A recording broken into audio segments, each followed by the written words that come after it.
नमस्कार, आवाज इंडिया में आप सभी का स्वागत है। मैं हूं सीमा। देश भर में पंडित दीनदयाल उपाध्याय की जयंती के अवसर पर प्रधानमंत्री नरेंद्र मोदी के आह्वान पर स्वच्छता ही सेवा अभियान चलाया गया, जिसमें देश भर के नेताओं, मंत्रियों और नागरिकों ने हिस्सा लिया। पीएम मोदी ने सभी से एक दिन 1 घंटे देश सेवा के लिए श्रमदान करने की अपील की थी।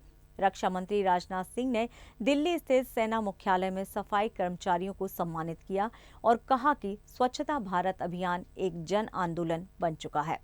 ये कार्यक्रम में जनरल अनिल चौहान, जनरल उपेंद्र द्विवेदी और air chief marshal AP Singh भी शामिल हुए। राजनाथ सिंह ने स्वच्छता को अनुशासन और जिम्मेदारी का प्रतीक बताया।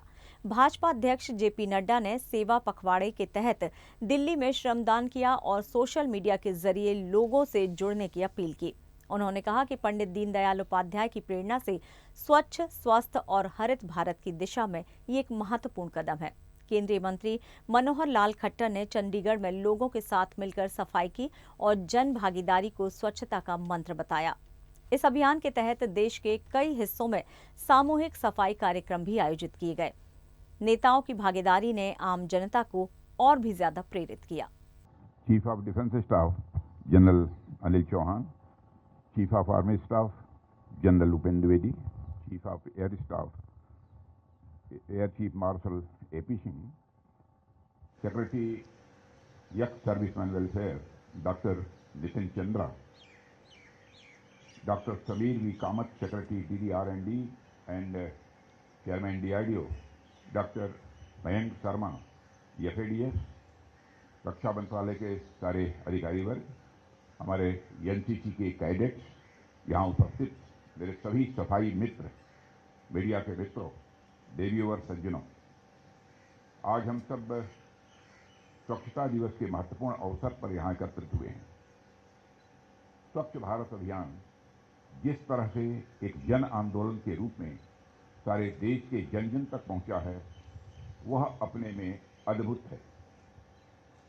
उसी जन आंदोलन के एक हिस्से के रूप में आज पूरा देश स्वच्छता दिवस मना रहा है।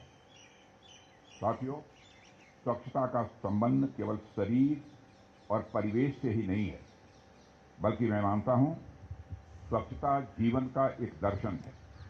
जब कोई व्यक्ति अपने घर को साफ रखता है तो वह यह संदेश देता है कि वह अनुशासित है और जिम्मेदार भी है।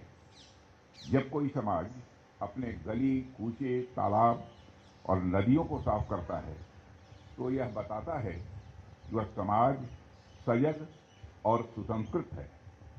लेकिन अगर कोई व्यक्ति या कोई समाज गंदगी फैलाता है तो वह गंदगी सिर्फ दुर्गंध पैदा नहीं करती, बल्कि वह संकीर्ण मानसिकता को भी जन्म देती है। जहां गंदगी होती है, वहां सिर्फ शारीरिक बीमारियां ही नहीं, बल्कि वैचारिक बीमारियां भी वहां जन्म लेती हैं। इसलिए आप देखिए कि दुनिया के हर महान समाज की पहचान उसकी स्वच्छता और उसकी व्यवस्था से ही होती है।